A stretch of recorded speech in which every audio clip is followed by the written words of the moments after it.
In this video, I'll show you how to fix your laptop mouse or touchpad if it's not working properly on Windows. This is a simple and quick tutorial that anyone can follow. Before we start, please consider leaving a like on the video and subscribing to the channel.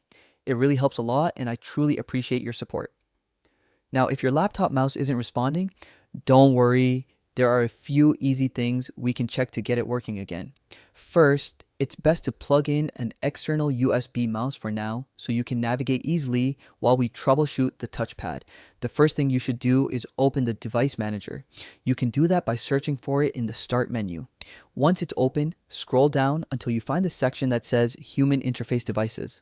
Expand that list and you should see something called HID Compliant Touchpad. This represents your laptop's built-in mouse. Right-click on it and select Update Driver. Then choose Search Automatically for drivers.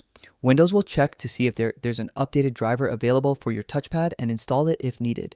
If Windows says you already have the best driver installed, go back one step and this time select Browse my computer for drivers. Then choose Let me pick from a list of available drivers on my computer. Try selecting one of the drivers that appear, click Next, and see if your touchpad starts working again. If it still doesn't respond, you can try uninstalling the touchpad driver and restarting your laptop. When Windows restarts, it will automatically reinstall the default driver, which often fixes the problem.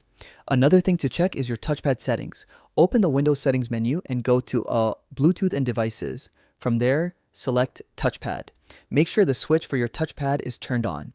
You should also make sure the option that says Leave touchpad on when a mouse is connected is checked. This ensures your touchpad stays active even if you plug in an external mouse.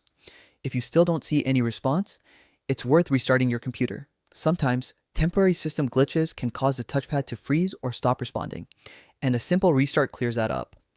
Also, if your laptop has a function key that enables or disables the touchpad, usually marked with a small touchpad icon, make sure it's not accidentally turned off. Pressing the function key combination can instantly re-enable it.